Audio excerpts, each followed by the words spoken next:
జయ శ్రీమన్నారాయణ. శ్రీమతే రామానుజాయ నమః. కృష్ణం వందే జగద్గురుం. వ్యాసాయ విష్ణురూపాయ వ్యాసరూపాయ విష్ణవే నమో వై బ్రహ్మనిధయే వాసిష్ఠాయ నమో నమః. భరద్వాజకులం వోది చంద్రం శ్రీ పురుషోత్తమం వేదాంతో భయనితత్వార్థ జ్ఞానదం గురుమాశ్రయే. కృష్ణం వందే జగద్గురుం. అమ్మ, మనం శ్రీమద్భాగవతంలో తృతీయ స్కందంలో అధ్యాయం 4లో 18 దాకా చెప్పుకున్నాం. 19 ఇత్యావేదితహార్దాయ మహ్యం స భగవాన్ పరః ఆదిదేశారవిందాక్ష ఆత్మనః పరమాం స్థితిం. ఇది ఆవేదిత, ఆ విధముగా నాచే ప్రార్థింపబడి, హార్దాయ అంటే హృదయ కుహరము నుండి, మహ్యం నాకు, సహ అంటే అతడు, భగవాన్ దేవదేవుడు, పరహ పరమోత్కృష్టుడు, ఆదిదేశ ఉపదేశించను, అరవింద అక్ష కమలనయనుడు, ఆత్మనః తన యొక్క పరమాం దివ్యమగు స్థితిని. ఆ విధముగా దేవదేవునికి నా హృదయపూర్వక కోరికను వెల్లడించినప్పుడు ఆ అరవిందాక్షుడు తన దివ్యస్థితిని కూర్చి నాకు ఉపదేశించెను. ఈ శ్లోకమునందు పరమాం స్థితిం అను పదము ప్రధానమైనది. శ్రీమద్భాగవతంలోని 4 శ్లోకములు 2, 9, 3, 3, 6 వివరింపబడినప్పుడు శ్రీకృష్ణుని దివ్యస్థితి బ్రహ్మదేవునకు సైతము ఉపదేశించబడలేదు. దివ్యముగు ప్రేమయుత సేవ యందు నెలకొని ఉన్న భక్తులతో ద్వారక మరియు బృందావనమునందు ప్రదర్శితమైనట్లు ఆ దేవదేవుని వ్యవహారముల వంటి దివ్యస్థితి కూడి ఉండును. భగవానుడు తన విశేషముకు దివ్యస్థితిని వివరించినప్పుడు కేవలము అది ఉద్ధవునికే ఉద్దేశింపబడి ఉండెను. కనుకనే మైత్రేయముని సైతము చెంతనే ఆసీనుడై ఉన్నప్పటికీ ఉద్ధవుడు ప్రత్యేకించి మహ్యం నాకు అని పలికినాడు. కాల్పనిక జ్ఞానముతో కానీ లేదా కామ్యకర్మలతో కానీ మిశ్రమైన భక్తి కలవారు అట్టి దివ్యస్థితిని ఏమాత్రం అవగతము చేసుకున్న జాలరు. జ్ఞానము మరియు యుగములతో మిళితమైన భక్తిచే ఆకర్షితులయ్యడి సాధారణ భక్తులకు ఆంతరంగిక ప్రేమ ఎందలి భగవత్కర్మములు అతి అరుదుగా వెల్లడి చేయబడును. అటువంటి కర్మలు భగవానుని అచించముగులేలై ఉన్నవి. సయేవమారాధిత పాదతీర్థ దధీత తత్వాత్మ విబోధ మార్గ ప్రణమ్య పాదౌ పరివృత్య దేవ మిహాగతోహం విరహాతురాత్మా. సహ నేను, ఏవం ఆ విధముగా, ఆరాధించి, పాదతీర్థ దేవదేవుని నుండి అధీత అధ్యయనం కావించి తిని, తత్వ ఆత్మజ్ఞానపు విబోధ అవగాహన మార్గ పదమును ప్రణమ్య వందనం విడిన పిమ్మట పాదపద్మముల చెంత పరివృత్య ప్రదక్షిణలు చేసిన పిదప దేవం భగవానుడు ఇహ ఈ ప్రదేశమునకు ఆగత వచ్చి తిని, అహం నేను, విరహము ఆతుర ఆత్మ దుఃఖితుడనై. ఆ విధముగా దేవదేవుని నా గురువు నుండి జ్ఞానావగాహన ఫలమును నేను అధ్యయనము కావించి తిని, అటు పిమ్మట అతనికి ప్రదక్షిణము కావించి విరహముచే మిగుల పీడితుడనై ఈ ప్రదేశమునకు వచ్చి తినే. దేవదేవుడుకు శ్రీకృష్ణుడి ద్వారా బ్రహ్మదేవునకు తెలుపబడిన చతుశ్లోకి భాగవతమునకు శ్రీ ఉద్ధవుని నిజ జీవితమును ప్రత్యక్ష చిహ్నమై ఉన్నది. శ్రీమద్భాగవతంలోని ఆ ఘనమైన 4 ప్రధాన శ్లోకములనే మాయావాద కల్పన పొరులు ప్రత్యేకించి గైకొని తమ నిరాకార అద్వైతవాదమునకు సరిపడినట్లుగా భిన్నమైన వ్యాఖ్యానం మోసుకుదురు. అటువంటి అప్రమాణిక కల్పనాపరులకు ఇచ్చట సరి అయిన సమాధానం మసుకబడుచున్నది. భగవద్గీత నెరిగిన వారిచే ఆధ్యాత్మికత యందు విశ్వవిద్యాలయ విద్యార్థుల వంటి వారు అవగతమయ్యేది విశుద్ధముగు ఆస్తిక విజ్ఞాన శాస్త్రమే భాగవత శ్లోకములు భగవద్గీత మరియు శ్రీమద్భాగవతములకు వక్రభాష్యము చేయుచు జనులను తప్పుదారి పట్టించి ఆ విధముగా హంతతామిశ్ర నరకమునకు నేరుగా మార్గమును తయారు చేయువారై అందున అప్రమాణిక శుష్క మానసిక కల్పనాపురులు శ్రీకృష్ణ భగవాను చరణకములముల చెంత అపరాధులై ఉన్నారు. భగవద్గీత 16:28 నిర్ధారింపబడినట్లు అటువంటి అసూయగ్రస్త కల్పనాపురులు జ్ఞానహీనులై జన్మజన్మాంతరములు తప్పక దండింపబడుదురు. వారు అనవసరముగా శ్రీపాద శంకరాచార్యులను ఆశ్రయింతురు. కానీ శ్రీకృష్ణ భగవాను చరణకములను చెంతనే అపరాధమనుచున్నంతగా ఆయన తెగించలేదు. ఒక ప్రత్యేక ప్రయోజనార్థమై శంకరాచార్యులు మాయావాద తత్వం ప్రచారం చేసినని శ్రీ చైతన్య మహాప్రభు పలికి ఉన్నారు. నిర్మాణమును గూర్చి పలుకు బౌద్ధమతమును జయించడకే అట్టి తత్వం అవసరం కానీ ఎల్లప్పుడూ అంగీకరించడం కాదు. ఆ సమయమున అత్యవసర పరిస్థితి ఉండెను. ఆ విధముగా శ్రీకృష్ణుడు అతని గీతాభాష్యమునందు దేవదేవుగానే అంగీకరింపబడినాడు. పరమకృష్ణ భక్తులైనందున శ్రీమద్భాగవతముపై ఎట్టి వ్యాఖ్యానము వ్రాయి శాసించలేదు. అట్టి కార్యము ఆ దేవదేవుని చరణకముల చెంత ప్రత్యక్షాపరాధమే అయ్యింది. కానీ తరువాత కాలంలోని నికుల మాయాహతత్వపు పేరుతో ఎటువంటి ప్రామాణిక ఉద్దేశ్యము లేకనే అనవసరముగా చతుశ్లోకి భాగముపై తమ వ్యాఖ్యానము వ్రాయనారంభించరి. మాయావాదపు శుష్క కల్పనాపరులు శ్రీమద్భాగవతంలో ఎట్టి పని లేదు. గ్రంథకర్తయే స్వయంగా వారిని విశేష వేదవాత్మ్యం నుండి నిషేధించి ఉండటం ఏందో కారణము. ధర్మము, అర్థము, కామము, చివరకు మోక్షము అని ఎందు రతులై ఉండడి జనులను శ్రీమద్భాగవత అవగాహన నుండి అది వారికే ఉద్దేశింపబడలేదు. శ్రీమద్భాగవతము 1:1-2 శ్రీవ్యాసదేవుడు నిక్కముగా నిషేధించను. శ్రీమద్భాగవతు గొప్ప వ్యాఖ్యాతకు శ్రీపాదస్వామి సైతము మోక్షగాములుగా లేదా మాయావాదులుగా శ్రీమద్భాగవతంతో చెలగాడటం నిశ్చయముగా నిషేధించిరి. ఈ గ్రంథము వారి కొరకే ఉన్నది కాదు. అయినప్పటికీ అట్టి అమానికులు శ్రీమద్భాగవతం అవగతం చేసుకుంటకు ముండిగా యత్నింతురు. ఆ విధముగా వారు భగవానుని చరణకములను చెంతనే అపరాధమునంతురు. శంకరాచార్యులు ఆ విధముగా సాహసించలేదు.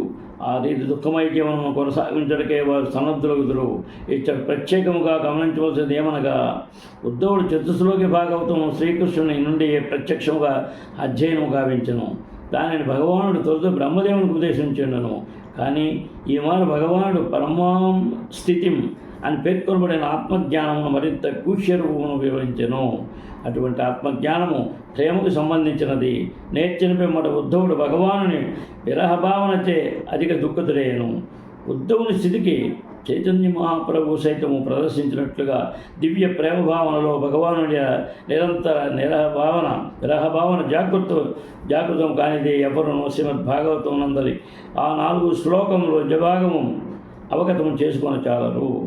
వాని భావమును వక్రీకరించుడైనది అప్రమాణిక కర్మకు పాల్పడి తద్వారా ప్రమాదకర బలమునకు తనకు తానుగా ఎవరును చేరరాదు. తర్వాత సోహం తద్దర్శనాహ్లాదవియోగత్యుత ప్రభో గమిష్యే దైతం తస్య బదర్యాశ్రమ మండలం సహ అహం. ఆ విధముగా నేను అతని దర్శనము ఆహ్లాద ఆనందము వియోగ అభావమున ఆత్మయుత దుఃఖితుడను ప్రభు గమిష్యే పొమ్ము దయితం అని ఉపదేశించబడి తస్య అతని బదర్యాశ్రమ హిమాలయములందరూ బదరికాశ్రమము మండలము సాంగత్యము. విదురా ఆ దేవదేవుని దర్శనాహ్లాదము లోపించిన కారణమున నేనిప్పుడు పిచ్చివాడనైతిని. దాని ఉపశాంతి కొరకై నేనిప్పుడు అతడు నాకు ఉపదేశించినట్లుగా సాంగత్యము కొరకై హిమాలయములందరూ బదరికాశ్రమను వేగుతున్నాను. ఉద్ధవుని స్థాయికి చెందిన విశుద్ధ భక్తుడు ఏకకాలమున సమాగము విరహభావనతో నిరంతరము భగవానునితో కూడి ఉండును. అట్టివాడు దివ్యముగు భగవత్సేవ లేకుండా క్షణకాలమును గడిపబోడు. భగవత్సేవ నిర్వహించుటే అతని ప్రధాన వృత్తి. ఉద్ధవుడు అనుభవించిన భగవానుని విరహము పరమ దుస్సహమైనది. కనుకనే ఆ దేవదేవుని ఆజ్ఞానుసారము అతడు బదరికాశ్రమునకు పయనమయ్యను. భగవానుని ఆజ్ఞ మరియు భగవానుడు ఏకమొకటే అందులో కారణము. భగవానుని ఆజ్ఞను నిర్వహించడం నెలకొని ఉన్నంత వరకు అతనితో మనుషులకు నిజముకు విరహము ఉండదు. యత్ర నారాయణో దేవో నరచ్చ భగవాన్ ఋషి మృదు తీవ్రం తపో దీర్ఘం తేపాతే లోకభావనౌ.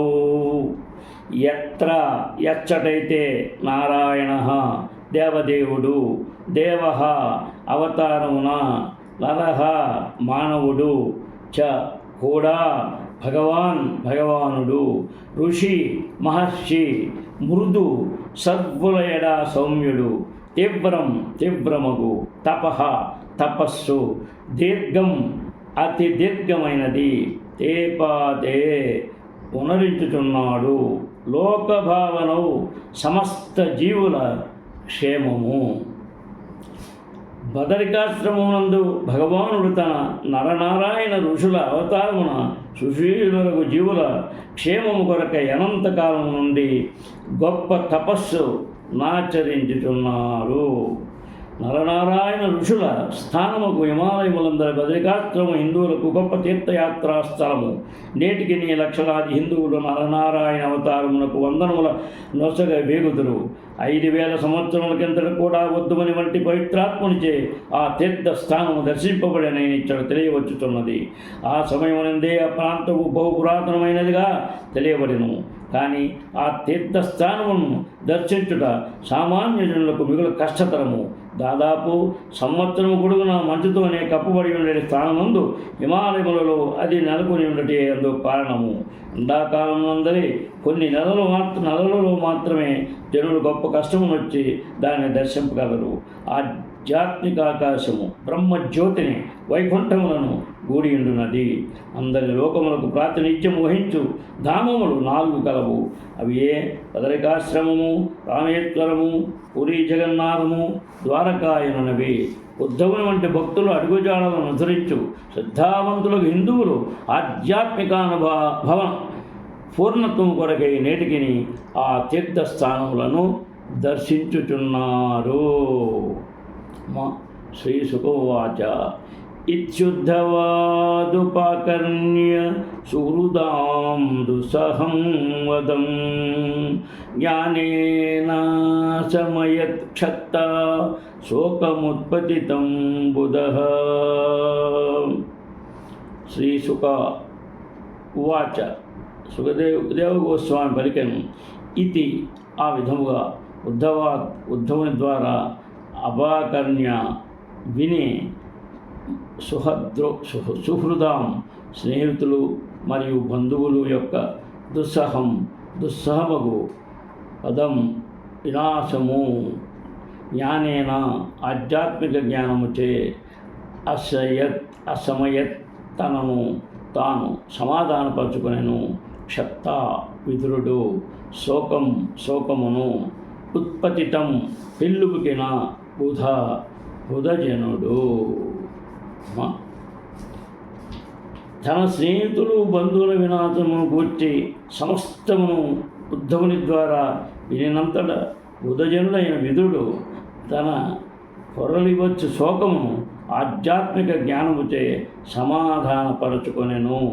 కురుక్షేత్ర రణఫలమైన బంధుమిత్ర వినాశము, దానితో పాటు యదువంశ నాశము, శ్రీకృష్ణ భగవానుని అంతర్ధానము అనే విషయములన్నీ విదురునకు తెలుపబడెను. అవన్నీ కలిసి అతన్ని కొంతవరకు శోకమును ముంచివేశాను. కానీ ఆధ్యాత్మిక జ్ఞానమునందు విదుడు పరిణితి చెందినవాడు కనుక వివేకముచే తనను తాను అతడు సమాధానపరుచుకొని సముద్రయ్యుండెను. భగవద్గీత యందు తెలుపబడినట్లుగా దైహిక సంబంధములతో మనకు గల దీర్ఘకాలపు సాంగత్యం కారణమున బంధుమిత్రుల వినాశమునడ శోకెట్టుట ఏమాత్రము ఆశ్చర్యదాయకము కాదు. కానీ ఉన్నతముకు ఆధ్యాత్మిక జ్ఞానముచే అట్టి శోకమును అణుచుకొనగలిగే కళను మనుజుడు తప్పక నేర్పవలెను. ఉద్ధవుడు మరియు విదురుడు నడుమ కృష్ణపరమకు చర్చలు సూర్యాస్తమయమున ఆరంభమయ్యను. ఉద్ధవుని సాంగత్యమున విదురుడు ఇప్పుడు మరింతగా జ్ఞానవంతు పురోగమించినాడు. తర్వాత సతం మహాభాగవతం ప్రజంతం కౌరవర్షభః విజృంభాదభ్యదత్తేదం ముఖ్యం కృష్ణ పరిగ్రహే. సహ విదురుడు తం ఉద్ధవుని మహాభాగవతం గొప్ప కృష్ణ భక్తుడు వ్రజంతం ఇక వెడలునప్పుడు కౌరవర్షభ కౌరవులలో ఉత్తముడు విశ్రంభాత్ శ్రద్ధతో అభ్యర్థ సమర్పించెను అడిగెను. ఇదం ఈ ముఖ్యమునకు కృష్ణ శ్రీకృష్ణుడు పరిగ్రహే భగవానుని భక్తి యోగమున.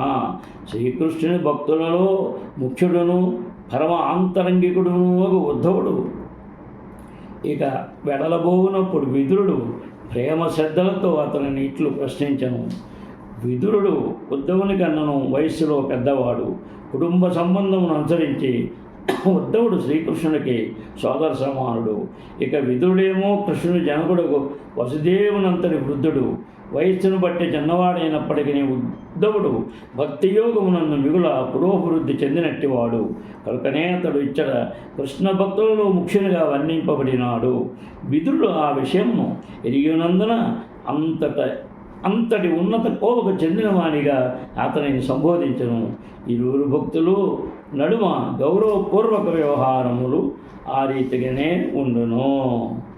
జై శ్రీమన్నారాయణ. శ్రీమతే రామానుజాయ నమః. కృష్ణం వందే జగద్గురుం. శ్రీకాంతాయ కళ్యాణనిధే నిదర్దినాం శ్రీవేంకటనివాసాయ శ్రీనివాసాయ మంగళం.